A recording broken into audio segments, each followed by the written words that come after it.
I was a spinner myself. I could spin a ball or two, but here are my top 5 spinners of all time. My 5th best spinner of all time is Ravi Ashwin. The reason I say that is because he invented different balls. He started off a T20 cricketer in the IPL and he became one of the greatest test bowlers of all time. He was the scientist of spin. I faced him and I remember he bowled one ball at me and I hit him for 4. Next ball, same thing again, got caught because he did me in the flight, but subtle variations that I couldn't see, but he was a master of off spin. I think what I learned is that, like an iPhone, you got to keep updating every 6 months. And that's the same thing as spin bowling. You got to keep updating. And I probably didn't do that when I played for England, but he kept on reinventing himself and made himself better and better. My number 4 greatest spinner of all time is Daniel Vettori. Left arm spinner, one a great spinner who actually was from New Zealand. Wickets don't turn there very much, but he was a brilliant T20 ODI bowler, great test bowler as well. Got the ball to turn sharply on pitches that were green. Green pitches, the ball doesn't turn. And he'd made a great spinner for New Zealand. Brilliant thinker of the game. Great captain as well. And now a fantastic coach. I faced him a few times. He got the ball to go up and down quickly. Got the ball to bite as well. A brilliant master of his trade. Could spin the ball on any surface. So I was always a big fan of his. My first encounter with him was actually when I played for British universities. And he played for New Zealand.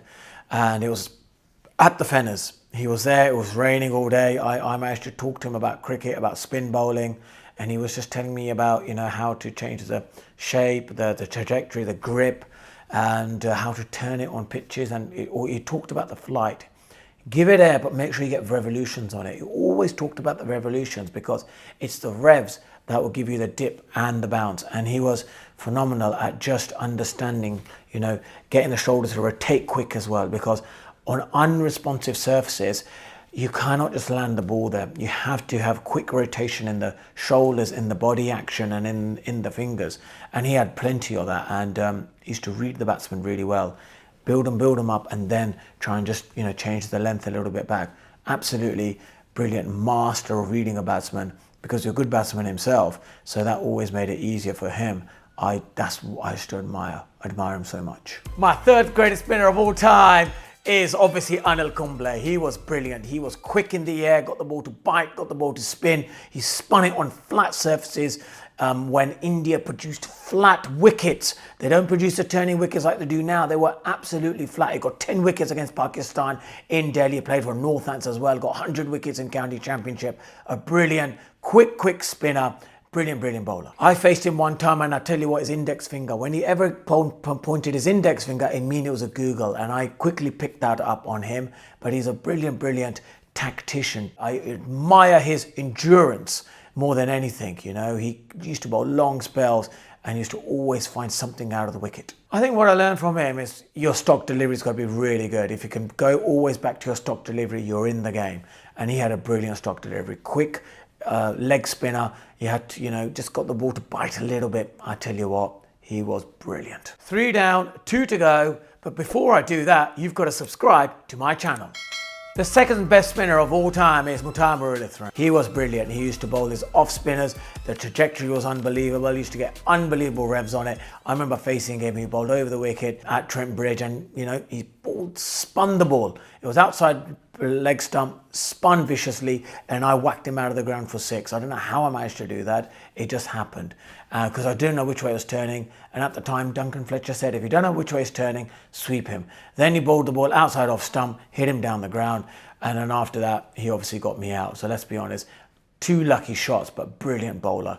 Brilliant, inventor of the doosra and just a master of, angling the seam and getting huge revolutions on the ball. The key to Murali's longevity was his appetite to bowl, and obviously playing on turning pitches in Sri Lanka helped a lot as well. But the key for him was that he would never give up and he was able to always stay in the game. Why did he stay in the game? Because of his wrist action, because of the revolutions he got on the ball. He used to turn that ball sharp, fast, dip in the air. Absolutely brilliant. And that's what I love about him. He made me motivated as well. He inspired a generation and the generation to come as well. A successful IPL mentor, great man, and he loves the game. He's got so much passion for spin bowling, even now, and he just gets that ball to come out of it hand and go, get revolutions on it. What does he do? Get revolutions on it. The greatest spinner of all time is the great man Shane Warne, and I would say the reason was because his character on and off the field, showmanship, created the theatre, played with the media, just had two balls. One was a leg spinner, the other one was back of the hand googly, and that's what it was. Nothing else, but he got the media playing on 20 other balls that he invented. He didn't invent too much, but he invented the charisma. He brought spin bowling back into fashion. It became a very sexy thing to do, to spin the ball. And he created that theatre around the back, got the team involved, and everyone used to just talk about him. The showmanship of spin bowling was the greatest of all time, Shane Warne. I played against him during the Perth Test match, and like I always know, if I don't know which way he's turning, close your eyes and just sweep. Swept him, hit him for 4, and he was a very funny man. He used to then show me the Google, and as he bowled the Google, I shouted out, "Googly!" and I hit it down into the gap, got 1 run, and he found that quite amusing. But his trajectory, his length, the way he could just suss out how to bowl was unbelievable. The great man Shane Warne, one of the best of all time. I remember I went to, the roulette machine with him, and we used to, play a bit of poker and have a bit of fun, talk about spin bowling while we were there as well. And he was just a man who loved putting a bet. He wasn't afraid, and the same thing came with his bowling. He used to love entice the batsman, set the fields in and out, entice them, hit me across the line, got the field in, but you got to take a big gamble, and that's what he did. He used to always win whenever he enticed the batsman, gave the incentive, and I tell you what, Shane Warne was always on top. He gave me advice about my spin bowling, but he told the media. He said, "You bowled 1 test match 33 times. That was probably a conversation maybe in Pizza Hut when I got him cheese and tomato pizza. That was his favourite. Probably should have done it then. Maybe a buffet. Took him to the buffet, Pizza Hut buffet. He would have loved that as well. But he told the media, and then he was a messiah, wasn't he, at that time? Everyone listened to him. It's gospel, whatever he said. And the media caught it caught on fire. Monty only played 1 test match the same way 33 times. He's probably right. I just needed him to maybe say it over a roulette table. That's my top 5 greatest spinners of all time. I want to know your views, your opinions, and your comments below.